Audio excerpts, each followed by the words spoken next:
I'm Lee C. Camp, and this is No Small Endeavor, exploring what it means to live a good life. I don't think that there's ever any healing that happens individually or just for the good of the person. I think that when healing happens, it changes very naturally the way that we relate to others in the world. That's clinical psychologist Hillary McBride discussing her new book, Holy Hurt: Understanding Spiritual Trauma and the Process of Healing. It's just a very strange thing in spiritually traumatic contexts for people to also be told, this is good, this is what God wants. We discuss what's meant by spiritual trauma, how to recognize it when it's happening, and the pathways toward healing and wholeness. Therapy, when done well, healing when done well, is a spiritual endeavor that brings us into connection. All coming right up. Hey friend, if you didn't know, I started a newsletter a while back that comes out every 2 weeks. I've been delighted to hear from so many of you about positive response to the newsletter. We call it the No Small Endeavor Notebook, where I riff on themes and topics related to our podcast, giving you additional material for thinking and doing in your own quest to make sense of what it might mean to live a good life. Join us by going now to nosmallendeavor.com and sign up there. Again, go to nosmallendeavor.com to sign up now for our free No Small Endeavor Notebook newsletter. Every Christmas, I think about the gifts that really matter. Not the wrapped ones under the tree, but the ones that change someone's life forever. And recently, I heard a story from Mercy Ships that I just can't shake. A mom brought her little boy on board. He'd been living with a condition that could be fixed with a simple surgery, but there was no surgeon anywhere near his village. After his free operation, she said, "You've given my son his future back." Y'all, that is a Christmas gift. Globally, 5 billion people lack access to surgical care. In sub-Saharan Africa, there's only one surgeon for every 200,000 people. But Mercy Ships is stepping into that gap in the most beautiful way, bringing free, life-transforming surgeries to people who would otherwise have no access to care. They help the blind see. They straighten twisted limbs. They remove deadly tumors. They treat cleft conditions and so much more. With state-of-the-art hospital ships, they provide safe surgery for children and adults completely free of charge. And it's all powered by an all-volunteer crew of surgeons, nurses, engineers, cooks, people who give their time and talents to make the world better. And here's where we get to help. Your donation provides free, safe surgeries to people in desperate need of hope. This Christmas, you can make your impact felt, and every gift is matched. Please donate today at mercyships.org/podcast. That's mercyships.org/podcast. You know how every year there's that one holiday moment that becomes a family favorite, like showing up to a Christmas dinner and bringing a dish that turns out to be the hit of the night? That's what could happen if you bring Omaha steaks, you guys, because nothing says I love you and also please invite me back next year like showing up with the world's best steaks. From holiday hosting to those unforgettable gifts, Omaha Steaks delivers the world's best steak experience. You can gift family and friends USDA certified tender steaks, juicy burgers, cozy comfort meals, and so much more. And right now, during their Sizzle All the Way sale, you can get 50% off site-wide at omahasteaks.com. Plus, our friends get an extra $35 off with the promo code FUN at checkout. There's nothing like receiving a gift of Omaha Steaks. Everything shows up perfectly packed, super convenient, and the flavor, exceptional. Their filet mignons are unreal, USDA certified, very tender, and every order is backed by their 100% guarantee. They've been America's original butcher since 1917, a family-owned company with over 100 years of expertise, and you taste that care in every bite. It's not just steaks, burgers, chicken, pork, seafood, dessert, they've got everything. So save big on gourmet gifts and more holiday favorites with Omaha Steaks. Visit omahasteaks.com for 50% off site-wide during their Sizzle All the Way sale. And for an extra $35 off, just use the promo code FUN at checkout. Terms apply. See site for details. That's omahasteaks.com, and the code is FUN. I'm Lee C. Camp. This is No Small Endeavor, exploring what it means to live a good life. I would say my working definition of trauma is too much, too fast, too soon, mixed with not enough of the right stuff that we need in order to be connected, to feel safe, to manage what life throws at us. So it's both the really big things that overwhelm us, that are scary and terrifying and awful, the commissions, and then the absence of what we needed, what was important for us, the good things we didn't get, as Gabor Mate said, so the omissions. That's clinical psychologist Hillary McBride.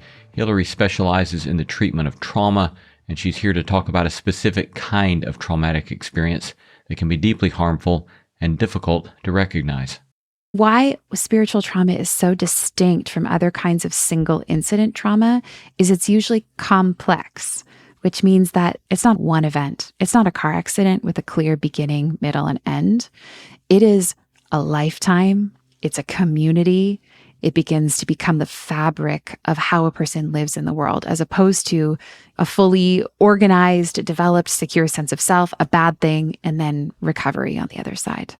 Hillary says that spiritual trauma is a fundamentally immersive experience when harmful messages become embodied in a faith community, and those messages confused or conflated with theology, or confused and conflated with the so-called will of God.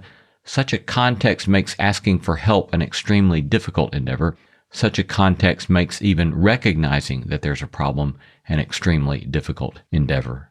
I can't tell you how many times I've had people come through my office saying, I'm chronically anxious, but it's just me being convicted by the Spirit about all the bad that I've done in the world. And so this anxiety is good, and it's from God to try to keep me in alignment with the way that I should live. And my thinking is, no, you have an anxiety disorder, and your faith community really let you down and told you it was good that you were suffering. Her most recent book on spiritual trauma is the culmination of years of research and treatment experience in the field, and perhaps surprisingly, for a book that is published by a well-known Christian publishing house, the book includes no overtly religious language. When scripture or Christian language or religious language has been weaponized and used as a means of enacting trauma, it's kind of like the scene of the crime. Let's just say there was an assault on somebody and it happened in a back alleyway. I'm not going to say, hey, let's go talk about your assault in the back alleyway. Like, our nervous systems are really good at coding and storing and integrating cues that are connected to what has felt dangerous for us. That's actually a very important function of our survival as a species. To be able to promise people, I'm not going to take you into the back alley, even if well-meaning, I'm going to avoid some of those things that might feel too complicated or painful for you to read through to stay with the point that I'm trying to make. Hillary's new book is entitled Holy Hurt: Understanding Spiritual Trauma and the Process of Healing. It's a practical guide to help readers understand and identify spiritual trauma and begin to heal. The approach is gentle and survivor-focused, and our conversation today embodies the same spirit of care and sensitivity. Here's my conversation with Hillary McBride. Welcome, Hillary. Thank you for having me. Delighted to have you with us and looking forward to the conversation. So if you will indulge me on one theological matter here just a moment. So you say early in the book, if my body is a house, then spiritual trauma means that my house is haunted and that God is the ghost. And when I read that, I thought, I think I hear what she's getting at, but I wonder if we could amend that sentence very slightly by putting scare quotes around the word God. There. Well, the first thing is it's actually not my words. Those are the words of J.S. Park. Oh, okay. So I can't actually contend with them. Yeah. But I think what I'm getting at, or what I'm hearing you get at, is maybe something about how we construct God, or something about who we perceive God to be may be in fact different than who God is, or maybe there's a way that God and the story about God has been part of the trauma and the weapon in a way that is more about people using God as opposed to who God is. Is that kind of where you're going with that? Yes, thank you. So let's dig into that just a little bit. But first, let me back up and ask, what are some of the complexities entailed in what you mean by spiritual trauma that might not be in more generalized trauma? Yeah, there are a few. One of them primarily is the normalization of the trauma. So although that's not always the case, like let's just say someone's experienced clergy sexual abuse, it was a single incident, they told someone in the community defended them and protected them and said, we're getting this leader out of here and they need treatment and this is not okay and they're being reported, then maybe that person has spiritual trauma. I wouldn't be surprised, but they might also have a sense embedded in the memory of my spiritual community protected me and defended me. So that could be a scenario. More often than not, what happens in spiritually traumatizing and religiously abusive communities is that the normalization of the systemic thought and behavior and social context is so reinforced that everybody has the story inside of them, like, this is good, this is how it should be, I'm bad, I'm evil. And in fact, the more that people believe these things about themselves, the more that they're praised, lauded, celebrated, seen as mature, put into positions of leadership. And so what's strange about this particular phenomena is that there is so many people around each person saying, it's good to believe you're bad. The thing that happened to you is right. Oh no, you shouldn't question that. Don't question that. That's sinful. It keeps people in positions of powerlessness to change or to know or to think differently about what's happened. And in that way, it's not dissimilar from an abusive family, where if someone grows up in an abusive family and it feels like this is just the way things are and this is who we are and this is what is reality, it can be really hard to see differently or to feel like we deserve anything else or that this becomes the norm. But it's just a very strange thing in spiritually traumatic contexts for people to also be told, this is good, this is what God wants. Yeah. When you think about symptoms, you're working with a patient, what kind of symptoms are going to indicate to you, okay, there may be some sort of experience of spiritual trauma? What's going to tip you off that you pay attention to that? Yeah. Well, one, experiences people describe of being in high control, high demand environments. So what they describe as being normal about the spiritual and social context that they grew up in. Another thing would be probably nervous system response. So are people chronically dissociated and have like no contact with any body sensation, no awareness of their body, really hard for them to feel emotion. Things like chronic and complex shame, of fundamental belief of their own badness and the rightness of mistrusting in themselves, and a sense of really not even knowing who they are or what they want. Things like spiritual bypassing, I would see, where... Spiritual bypassing?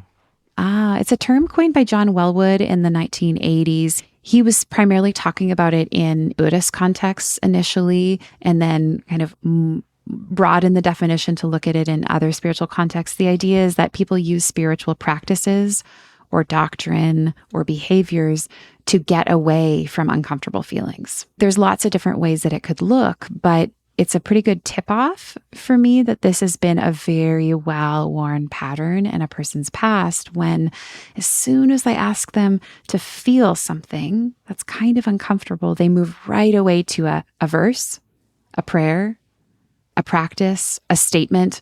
Well, to God be the glory. Oh, it's fine. Like, God uses all things for good, right? Some way of really trying to get away from and undermine the pain of the emotion. Yeah.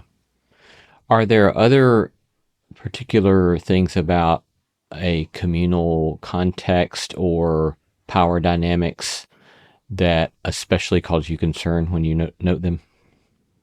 So people are told that they can't trust themselves, and in particular that they need to trust an outsourced moral authority.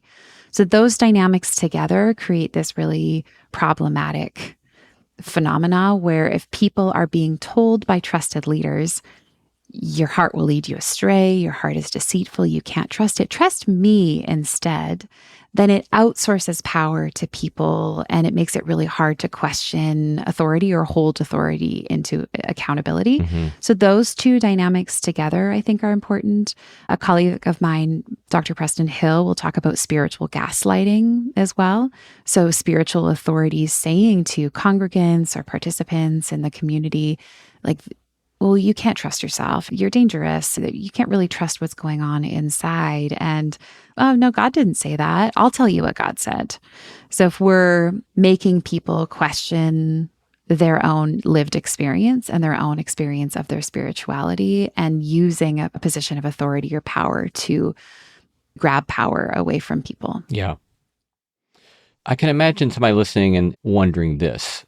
So on the one hand, it seems obvious that that sort of dynamic that you described, that obviously is a mechanism that so quickly can become abusive or overstep its bounds. And yet at the same time, there's a legitimate place for let's say a healthy parent to tell a child, I know that you want to do that, but that can be destructive to you.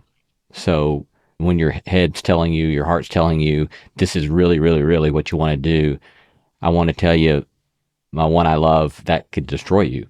Where's the distinction between that sort of exercise of love and the sort of destructive outsourcing of moral authority that you described there? Yeah, there's a few really significant key differences. One, when you are in this hypothetical, this thought experiment, say as a parent saying to a child, I know you love this. What you're not saying is, and what you love is bad. Right? You're also saying, and here I'm going to tell you something about the consequences of that thing and pursuing that thing that are going to create outcomes that aren't healthy for you. So you're educating. You're empowering, you're educating, you're affirming the value of that place inside that wants and knows. Whereas in these authoritarian power structures where people are asking for people to hand them their moral reasoning, their sense of intuition, their spirituality, their compass, what people are usually saying is what's inside of you is bad and never trust it. And I'm going to tell you the way always, and don't ask questions. Do what I say. Yeah. And here's the reason. Yeah. Like you're going to suffer forever. So there's usually profound consequences that are also implicated in not obeying a leader. It's one of the ways that people can keep other people under control is you create a really, really scary thing that happens if they don't agree with you. And a good example of that would be hell, right? I'm going to tell you that you and everyone you love will suffer forever, permanently, in a way that is disconnected from all connection and all goodness and all love if you don't do what I say, which is really different than a parent saying to a kid, I know you want to eat all your Halloween candy. It's really hard to stop when you like it. And I know you're going to have a stomach ache. And candy and wanting candy isn't bad. Eating so much of it that you get sick doesn't feel good for you versus, and if you eat your Halloween candy, you will suffer forever. Yeah. And so do what I say. Right. Well, and the ways in which that construct of hell can then be hung on so many things and the way it can become so dominating. I'm embarrassed to tell this story, but I think it speaks to the way in which the mechanism of hell operated in such a weighty fashion on me as a boy. I was probably 16 and I was late for curfew, and I was driving down Alabama Country Road, and the speed limit was 55, and I looked down and I was going 57. Maybe I was going 60. I don't know. It was, 5 miles per hour, whatever, over the speed limit. And the first thought that went through my mind was, Lee, you better slow down, because if you had a wreck and got killed, 5 miles an hour is not worth an eternity in hell. And of course, at this point, I look back and that is insane. But it says a lot, I think, about the way in which this whole system of rightness and self-righteousness and moral striving and the way hell was always hung over it all weighed so heavily upon me. So all this goes back to the reason that I wanted to put scare quotes around the word God a moment ago, because I spent years of my life studying theology, and I know that there's some really beautiful, life-giving, joyous, glorious works of theology, and there's a lot of awful theology that creates deep anxiety, all sorts of turmoil, and is death-dealing. And so I'm always very cautious when someone wants to use the word God, or they'll say things like, God's will is, or God says. And I always think, well, hang on just a second, right? Because there is no way anyone is going to say that unless it's being mediated through their own subjective interpretation. and their own subjective experience. So I don't want somebody speaking for God that way. I think it's essential that we are always reminding ourselves that there is a hermeneutic between God and the story we tell about God that is largely shaped by our own lived experience and embodied reality. I think someone was telling me recently, you might know about this too, about John Calvin having profound anxiety and developing so many of his theological arguments in response to managing his anxiety, which would make sense, right? If we're feeling wildly out of control, what might we do to try to manage that? If no one's ever given us a strategy to be with where the fear is coming from, we're going to try to do whatever we can to control or clamp down on that. And if we can do that intellectually in a way that takes us out of how scary it feels in our body, like, I'm not saying it's a good idea, but as a psychologist, I totally get it. Coming up with the kinds of rigid theologies that he created is not that different than the person who has a profound anxiety and then has compulsions of certain sorts.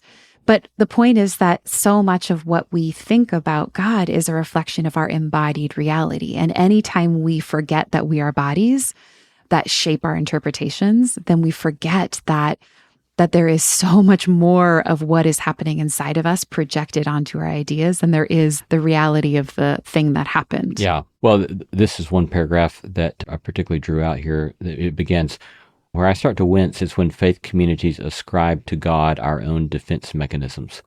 And then you go on and give a number of examples. But the last one in the paragraph is, we stoke in people an inner critic and tell them it's the voice of God.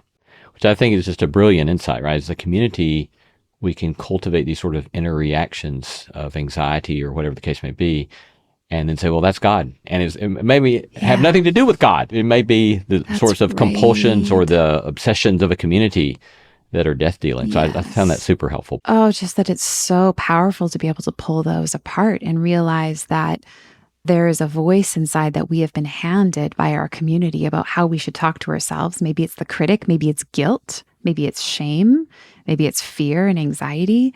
And we've been told it's God's voice or the Holy Spirit. So now not only do you have the anxiety disorder, but you're probably going to have a hard time getting treatment for something that you actually want to be there because it keeps in place this idea that you're bad and that this is helping you not be so bad.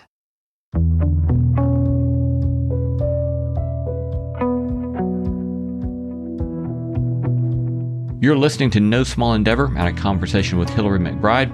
I love hearing from you. Tell us what you're reading, who you're paying attention to, or send us feedback about today's episode. You can reach me at lee@nosmallendeavor.com. You can get show notes for this episode in your podcast app or wherever you listen. These notes include links to resources mentioned in the episode and a full transcript.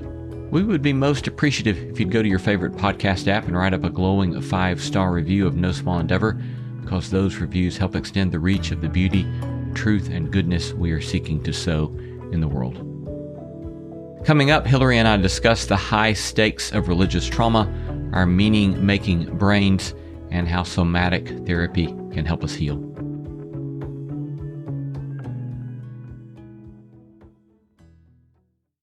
Does your desire to contribute to human flourishing include preparing for ministry?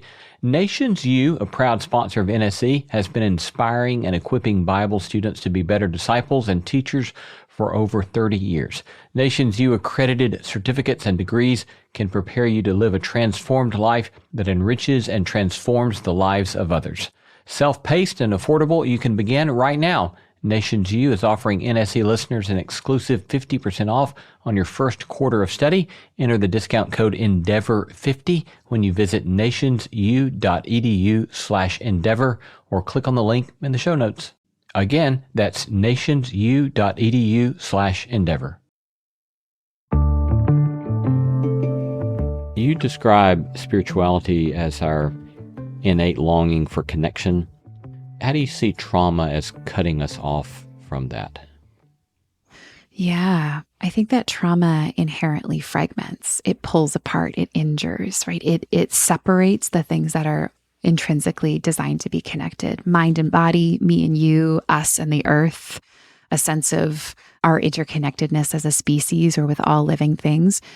it makes it really, really hard to be connected because our system gets so overwhelmed that ability to feel safe in the world and like we belong is usually one of the first things that goes, except if we have people step in and intervene in a way that takes on the role of connecting to us on our behalf. And it can be a really powerful thing to begin to connect into mind and body, me and you on the other side of trauma recovery or trauma mending, because I think it begins to restore our felt sense of connectedness that gets robbed from us in the experiences that have us feel very unsafe and alone. So what in your mind means that some given experience is trauma for one and not trauma for another? Or to put it otherwise, I don't remember who this was, somebody in the positive psychology field I was reading a few years ago, but they were making the case that what for some leads to PTSD, for other leads to what they were calling post-traumatic growth. What's your take on that? Yes. Well, what the research literature says about that is pre, peri, and post-traumatic factors. So pre-traumatic factors are, how old are you? What's your gender? What life experience do you have? You can imagine a kid who goes through a parental divorce situation and they're 3 years old and their entire world feels like it's getting ripped apart. They don't have the same kind of internalized resources as maybe a 35-year-old whose parents are getting divorced. And you go, okay, this is really hard, but I know where to turn and I know the truth about who I am. And I have all of these embedded memories of feeling loved. That's a very simple and maybe common example that we can extrapolate to other kinds of trauma. Like, how old are you? What internalized resources do you have? And if you're younger or of a certain sex or gender, or if you are within a certain visible minority, what life experiences have you had that tell you that you're loved and safe and that you'll be held in the midst of really hard things? Peri-traumatic factors are, how long did it last? Was it an accident, an earthquake, or was it inflicted by a person or people? And who are those people? Are those people who should have taken care of you? Or those are random strangers? So those are peri-traumatic factors. And very specifically, did you dissociate during the experience? Was it so overwhelming that you actually left awareness of your body as a means of surviving? Third factor is post-traumatic factors, which I think is really salient in this conversation because one of the most significant predictors of if a trauma becomes a trauma in terms of how it lives in the body is how does the community or how does your relational web respond to the thing that happened to you? Do you have places you can go and be believed? Or is everyone saying, oh, it's good that it happened. This is God teaching you how to grow. There's a lesson here to join in Christ's suffering, right? So do you have a family doctor who you can tell about what happened if it was a single incident event? Do you have people who say, I believe you, I want to know, I want to walk through this with you. That must have been so hard. Tell me more about it. Or are you left to be all alone because people are just going to say, well, you wanted it, didn't you? So we have the pre, peri, and post-traumatic factors. And what we know is that if people have better resources ahead of time, if the trauma is more accidental, there's no dissociation, right? It's not active or long-lasting. It wasn't happening at the hands of people who hurt you. And if after people came to your rescue effectively to support you, you have a better chance of doing some more meaning making, of growing, of getting some insight from it, of struggling and suffering, but suffering through. And what we often say with trauma is not suffering. Trauma is the inability to suffer. It is so big that it overwhelms our ability to suffer. And why spiritual trauma is so distinct from other kinds of single incident trauma is it's usually complex, which means that trauma is not happening one event. It's a series of events that happen even projected into the future, into eternity. It is constant. It's being reinforced at so many different angles and in so many ways. So people are more likely to have post-traumatic growth if it's a single incident, but most spiritual trauma is not a single incident. Yeah. I know for me as well, in processing some of my childhood church experiences, for a long time I've been able to look back and realize that once I got exposure to more sane, rational, theological teaching in college and then in seminary, I was able very quickly to discard a lot of that from my childhood intellectually. But what was remarkable to me is that then I realized even in my early 40s, I was still processing that stuff emotionally. And in some ways, even still process it emotionally even more recently. So some part of me in which there's still this anxiety or this deep sadness or grief that I need to do about a lot of that kind of stuff. But I don't know, commentary on that? Of course. Well, there's actually an emerging finding, probably within the last 5 years, within the religious de-identification research literature, particularly a scholar named Daryl Tongren, who's really leading a lot of this work with his team and colleagues. And it's called the religious residue hypothesis. My colleague who I'd mentioned earlier, Dr. Preston Hill, says religion is sticky, right? When we have these deeply embedded beliefs that we are reinforcing, that have big consequences to us disagreeing with or doing anything different with. There's a fear component and there's a social belonging component. When those things happen at a really early age, they get baked in so deep that they actually shape the structure of our brain. They shape the structure of our personality. So what we know with religious residue hypothesis is that people are disagreeing with theological beliefs, but are still carrying the felt and behavioral imprint of those beliefs. And a good example of that would be a person who says, I don't believe in the devil, but man, at night I'm scared of hell. Or people who bow to pray before a meal, and they're like, who am I praying to? Right? But maybe there's even that sense of, it feels right to bow my head and pause for a moment, but like, what the heck am I doing? And who is like where, and who is this idea and these words going to?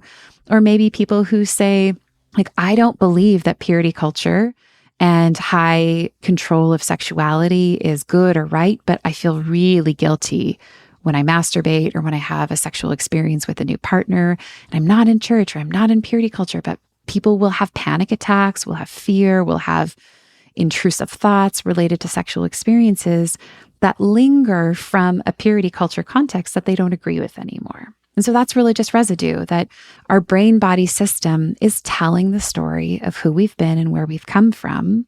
And as much as we maybe have a hard time admitting, those places inside of us are still within us. And for people who are doing this work of deconstructing and de-identifying and sorting through religious trauma, it is a very difficult thing to live with the imprint of these past experiences that hurt us, that are really here in our brain-body system to this day. And we have to learn to be in relationship with those parts of us so that we don't try to reject ourselves in a way that reenacts the exclusionary beliefs and practices of the communities we came from. Yeah. You've written some about your own experience, as I recollect, not a personal abuse experience in your home church, but a pastoral leader who was abusive in your home church context.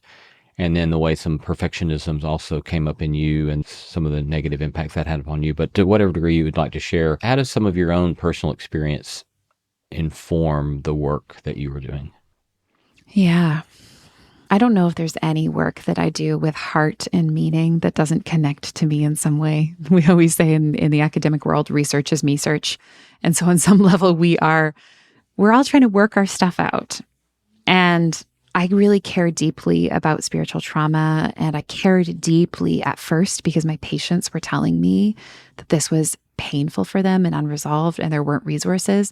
And it wasn't actually until I started to do the research for the podcast and then for the book that I thought, oh my gosh, there is way more here than I even knew. Even just the other day, I mean, there's something actively happening in my life, which I won't share more details about, but has been excruciatingly painful for me. And the thought that has come up as this painful thing has been going on and on and on and on is, wait, did I do something to cause this? And I remember saying that I've said that to friends, I've said that to my husband, I've talked about it in therapy, and people have said back to me, like, of course you didn't, but can you see how your propensity to ask yourself if you caused it is a leftover of the spiritual trauma of the context that said if bad things happen, it's because you sinned. Now, I don't have that language for myself anymore, but it's like the seeds of that are there because so many of us are handed these very thin views of suffering that give us from a very early age the framework. If something bad happens, you're either being taught a lesson or you've done something bad. And so I can feel that even now, recognizing I have to walk myself back from it and just say, no, sometimes painful things that are out of your control are just painful because they're painful. And we try so hard to make meaning to get away from how painful it is. And yet what we really need to do is just feel the pain of it.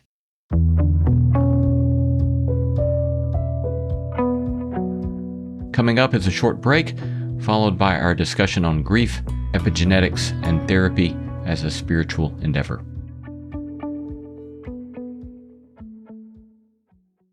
In Walmart's Who Newville, joy started to grow. For online-only savings sure to steal the show. Tech treats and toys so dazzling and new. Walmart Cyber Monday deal soon ready for you. It's online only with very little time to spare. December 1st will soon be here, so be sure to be there. The Who's are prepared. Are you ready too? A day packed with savings. Amazing! Who knew? Subject to availability, terms and fees apply. We find Vecna, we end this once and for all, together. On December 25th. We have a plan. It's a bit insane. Everyone in? He knows where we are. Watch out! Get ready for one last adventure. We stay true to ourselves. Stay true to our friends, no matter the cost. Found you. Stranger Things, Season 5, Volume 2, begins December 25th. Only on Netflix. Let's shift and talk a little bit about the body and somatic experience. We interviewed Peter Levine a year or two ago, and I was fascinated with this research study that he shared, done with mice, and that they were exposed to the scent of cherry blossoms, I think it was. And then when they exposed them to that scent, they shocked them such that they grew anxious and defecated.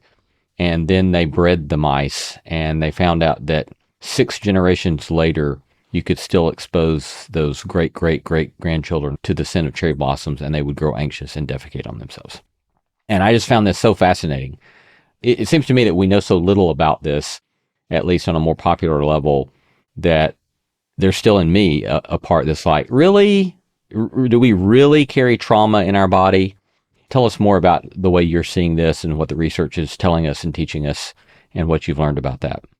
Yeah. Well, this is a really well-known study for people who are interested in reading about it. So Diaz and Resler are the authors. It's a 2014 publication, and it's been essential for us to understand epigenetics, epigenetic trauma, the way that memory is passed down through bodies in unconscious ways, even without language, even without storytelling.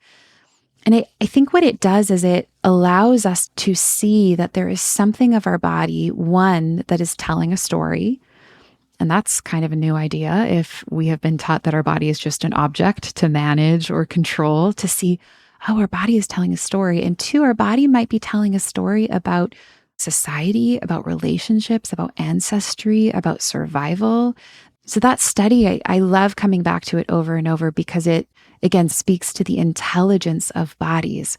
And what does that actually look like? Well, we can speculate because, again, this was a study with rodents and not with people, although Rachel Yehuda is a scholar who's looked at intergenerational trauma and epigenetic trauma with Holocaust survivors and their descendants to similar phenomena when descendants of Holocaust survivors smell certain smells, that they have distress reactions that descendants of non-Holocaust survivors don't have, which again signals something about the olfactory pathway, how smell is really essential for us in terms of survival, but how we pass memory even without words. But what this speculatively looks like for us is perhaps our sense of activation in a certain moment, maybe being meaningful in a way that extends beyond our lifetime. Maybe it's something that our body is telling us about how people in our past learned to survive or what was scary for them. It may be that for some people walking down the street, they all of a sudden start to panic and they have no clue why. And instead of saying, what's wrong with me? My body is out of control. What if we were able to say, I wonder if my body is reminding me that something happening in my environment that I'm sensing or experiencing in some way was scary in the past. And instead of shaming myself or blaming myself or disavowing the body or subduing the body, what if I was able to say, oh, hey, body, you're safe now. Like that was a long time ago and we're safe. Because there is such a thing in terms of epigenetics of switching genes off. There is such a thing as us being able to say we can course correct as a species.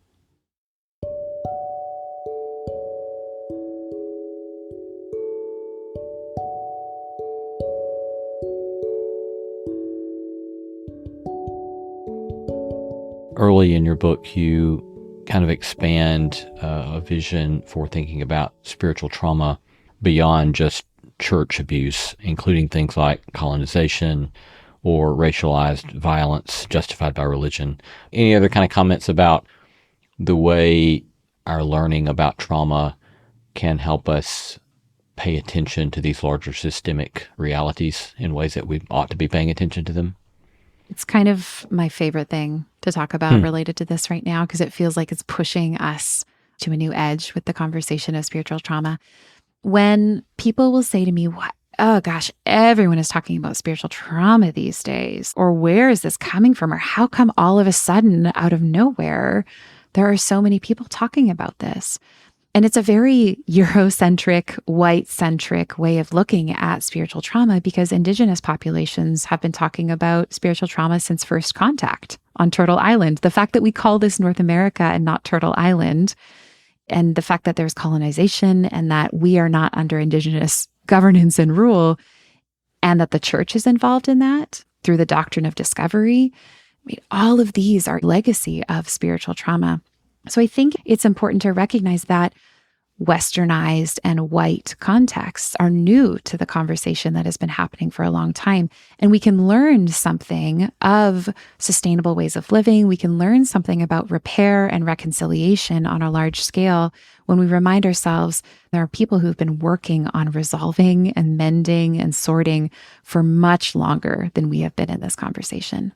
It's a really important thing to see that our perspective of spiritual trauma also needs to extend beyond how have I individually been hurt to how have I been a part of hurting others.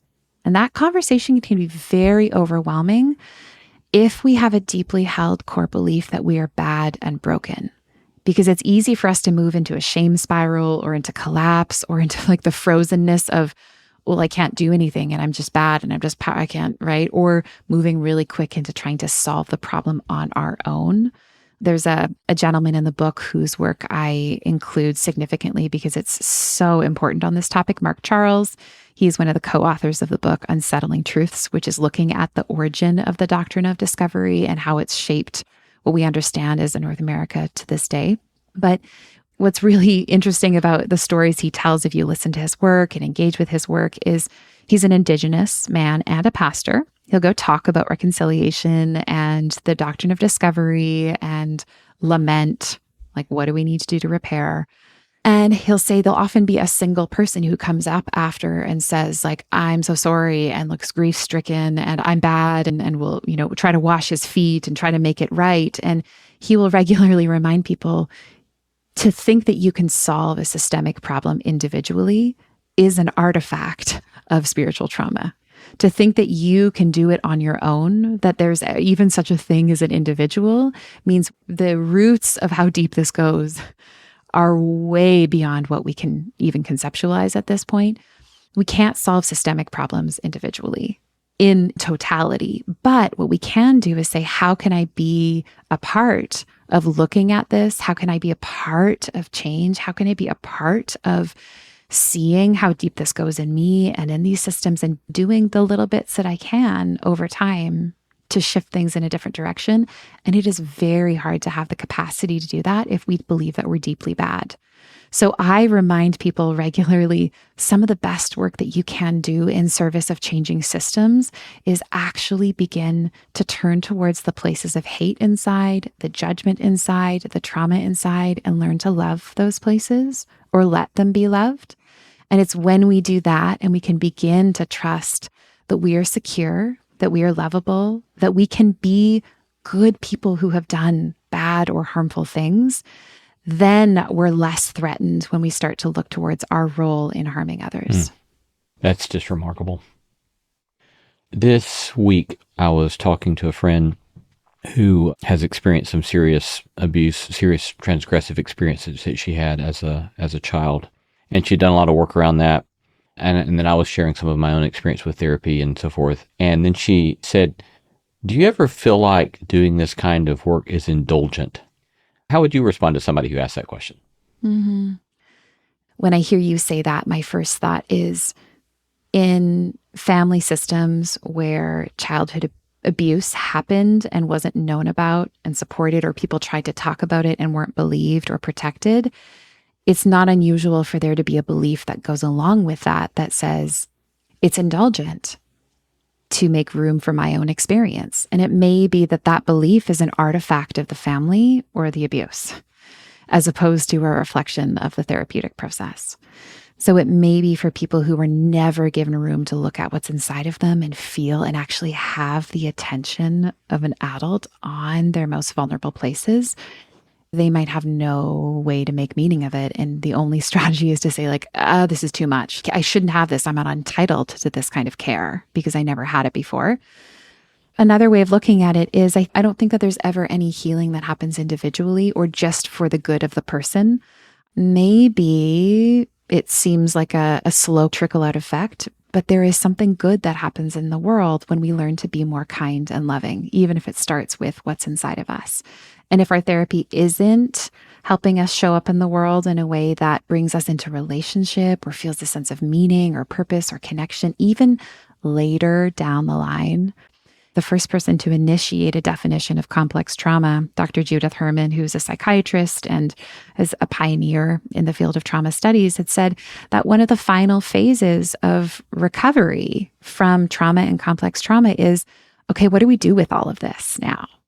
And I think sometimes what we do with it is, gosh, I'm just going to let my heart break for the people in my life who've suffered, and I'm not going to silence them. And sometimes it's more and different than that. But I do think that the natural process of healing takes us into connection with the world, which brings us very nicely back to that definition of spirituality, which has me think that therapy, when done well, healing, when done well, is a spiritual endeavor that brings us into connection.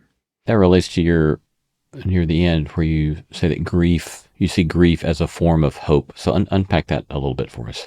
Mm-hmm. Grief is a way that we get to look back on what happened to us and what happened in general and feel the impact of it and feel the truth of the awfulness. And that is really the birthplace of so much new happening. To be able to get to the other side of something and to look back and feel for ourselves or for the world what was necessary at the time but we didn't get. One, it signals that we are really witnessing and honoring the wound in a way that too we can only do when we're through it enough. You can't grieve in the middle of something overwhelming. We're too disconnected from that source of pain. But grief allows us to recognize the full impact. And it's when we do that we're already enough on the other side and the birthplace of something new coming through. As we do move toward a close here, if somebody is listening and they say, I think I have this sort of reality that I've not addressed in my own life, what kind of next steps, and then what might the process look like as they seek to address these things? There are a few things that we know are helpful for people, like making space to be with the pain, learning some of the skills that were packed away when we had to suppress ourselves, like learning to say no, learning to feel our feelings, learning to have boundaries, learning to feel like, oh, I don't have to rescue everybody. I don't have to be codependent with every person on the planet. Otherwise, they suffer forever. Like, oh, I can actually care for myself and to the best of my ability, the people around me. And grief is really important. Feeling connection to the body is really important. And usually meaning making and finding a new way of engaging with spirituality so that we can feel satisfied, fulfilled, held, connected as we begin to look back at the pain. But sometimes it's very important to go back right into the memories, into the scenes, into the feelings of what happened to us and the damage that it did. But we can only really do that when we have enough of a sense of stability and connection in relationship, community, and therapy to feel like that's not going to totally overwhelm us. Been talking to Hillary McBride, clinical psychologist, researcher, and author, been discussing her book, Holy Hurt, Understanding Spiritual Trauma and the Process of Healing. Hillary, thanks so much for the wonderful conversation and for your beautiful work you're doing in the world. Thank you so much. Thank you for having me, for reading, and thank you everyone for listening. It feels so good to have been with you.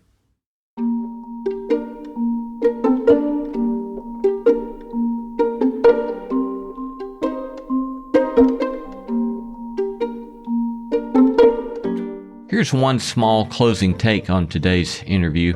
Years ago, when my wife and I were young marrieds, an extended family member was headed into rehab. We knew nothing in those days of how addiction or family dynamics or codependency worked, and so consequently a therapist graciously sat with us for an hour to give us a crash course on all of these things. And she also knew at the time that I was doing a PhD in theology. So at the end of the session, after responding to our questions, she looked me in the eye and she said, "Now I have something to say to you. I want you to know that bad theology messes up people's lives." I've carried that story around with me close to my consciousness for decades now. In time, I would realize I had my own messes to attend to, much of which was fueled by bad theology I had inherited as a boy. Consequently, I have sought first to do no harm in the grand endeavor of daring to talk about God and spirit and the good and the right and all that such conversations entail. And unfortunately, I know I have not always succeeded in the quest to first do no harm. Nonetheless, all this elicits keen interest for me in Hillary's work. First, and especially, her insight about normalization, systems that teach, in effect, that what is damaging is good, that it's what God wants. This was why I wanted to insist in the interview upon the importance of keeping scare quotes handy, that when someone says God or God's will or God wants, it may be a helpful practice to put quotation marks around their use of the word God, that their use of the word God may simply be a projection of the person speaking those words. As Hillary put it, there is always a hermeneutic entailed, always an element of interpretation. So her piercing caution that, quote, "we stoke in people an inner critic and tell them it's the voice of God," end quote. One thing I love in Hillary's work is her insistence that healing is never just about untangling pain. It's also about learning a healthy trust. And so she said, "I don't think there's ever any healing that happens individually. When healing happens, it changes very naturally the way that we relate to others in the world." Or, as she put it again, therapy, when done well, healing, when done well, is a spiritual endeavor that brings us into connection. If bad theology isolates, perhaps a good theology will make us more gentle, more spacious, more ready to see the divine image in another. It might restore connection to a God of our understanding, to our neighbor, and to the truest parts of ourselves. That's a small, but not so small take on today's episode. Peace to you, my friend.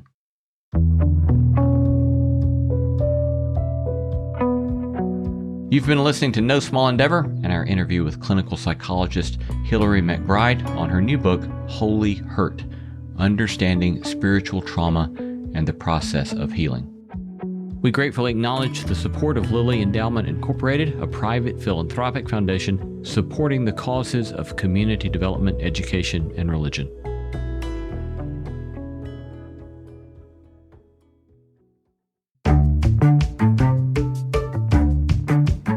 Our thanks to all the stellar team that makes this show possible: Christy Bragg, Jacob Lewis, Carriot Harmon, Jason Cheesley, Sophie Byard, Kate Hayes, Mary Evelyn Brown, and Audrey Griffith. Our theme song was composed by Tim Lauer. Thanks for listening, and let's keep exploring what it means to live a good life together. No Small Endeavor is a production of Tokens Media, LLC, and Great Feeling Studios.